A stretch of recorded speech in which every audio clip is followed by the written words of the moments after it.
In the previous video, we talked about standard workflows that would apply to every contract, every task, deliverable, or company that you might have. Now, what if you wanted to have a one-off workflow process just for this task or contract, for example? Instead of clicking on Start Standard Workflow, click on Create Custom Workflow instead. This would only work if you did not already start the standard workflow. And the process is very similar. You can add as many steps as you want. You can give them specific names to remember what the step is about. In my case, I'll just select a user, and in this case, I'll say done, or you can say completed for the button that will appear for the user. We'll save that. For me, it's only going to be one step. You're going to have 10, 20 steps, 3 steps, totally up to you. We'll go next.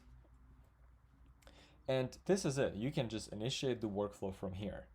However, you could also add basic notifications. Now, basic notifications are totally optional, and you can just start the workflow immediately right here. But if you would like to send certain notifications when the workflow starts or is closed, or send some periodic reminders to these individuals that are part of these steps, click on Add Basic Notifications. For those of you who do not, you can simply stop watching the video now. Now, here we're setting up the basic notifications. This is the email message that will go to those individuals that are part of that part of step number 1. And this is what the email message can say. Testing step number 1.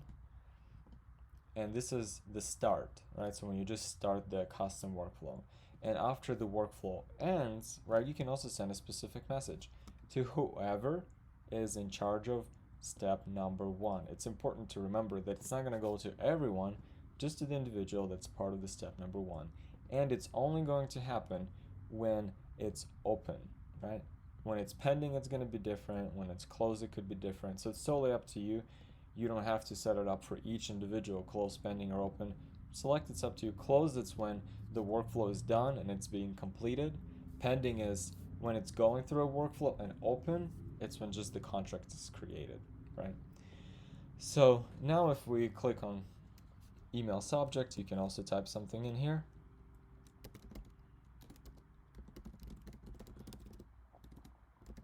For example, workflow notification, and this is end workflow message.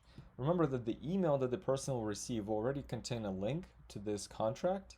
So obviously, if somebody receives an email with only this message, it might be a bit confusing. You can make this message a bit longer, shorter, totally up to you. But the person will see a link, and it will bring them right to the description of the contract, deliverable, or task that you created. So then let's click next. In here, you'll be able to, again, initiate a workflow just as is, or you will be able to create another notification for, let's say, another status or step. If you would like to add advanced notifications, click on Added/Advanced Notifications. Go to Add Advanced Notifications. And then in here, you can select either when workflow step is initiated or completed, or periodic reminders.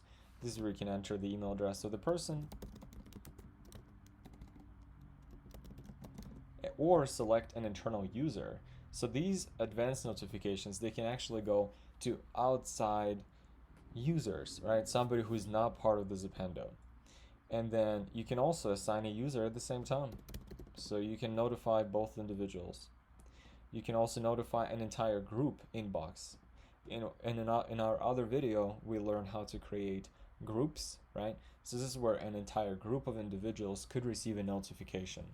Now, how long after the task is assigned to you do you want to send reminders? And again, this is not just a task. It could be contract, deliverable, or company, right? And you can say, let's wait for 12 or 15 hours before we want to send reminders. And after that, if it's still not done, let's keep reminding every 4 hours.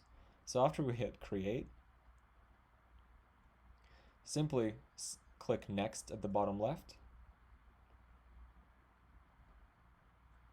and then click on initiate workflow on the top right. This will make sure that this custom workflow is now initiated. You don't have to go through all of these steps I just went through if you don't have to do advanced and basic notifications. If all you need is just to assign custom steps, it could take as little as about 10 seconds. But that sums up custom workflows and how you can set them up. This works identical with tasks, deliverables, and other item types in